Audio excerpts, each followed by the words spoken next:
Today is Super Tuesday, and to encourage voter turnout, this is the first year that Massachusetts has offered early voting for a presidential primary. But with Democratic candidates dropping out of the race in recent days, many early voters are feeling disappointed that their votes now don't count. Western Mass News reporter Sabrina Riley has more opinions from the polls.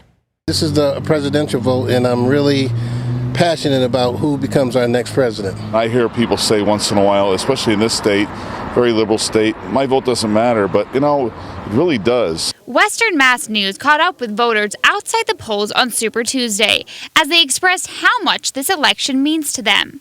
Linda Mathis has been a Springfield resident her entire life. After working for the school district for over 30 years and raising her family in the city, she understands the value of a vote. No matter how busy you are, you go vote, because you can sit and you can complain all you want, but if you didn't come out and vote, then you really don't have any right to say this one's no good or that's no good. She says that's why in the past she's been a fan of early voting for other municipal elections.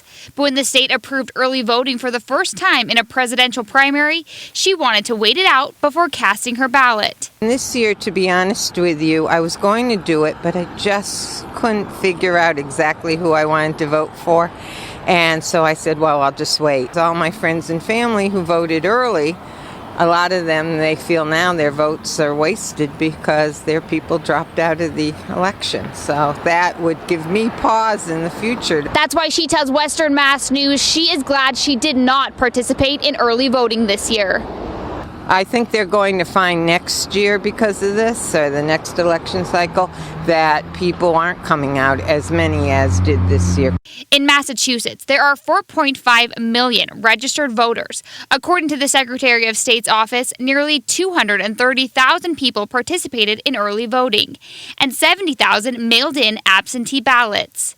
They estimate 1.5 million votes to be cast in the Democratic primaries in Massachusetts, which would be a record voter turnout. And while the change to early voting may be increasing turnout numbers, Mathis believes it may not be the best option for voters. I'd be afraid to vote early because, 2 days before we voted today, 2 candidates dropped out. I would hesitate. In Springfield, Sabrina Riley, Western Mass News.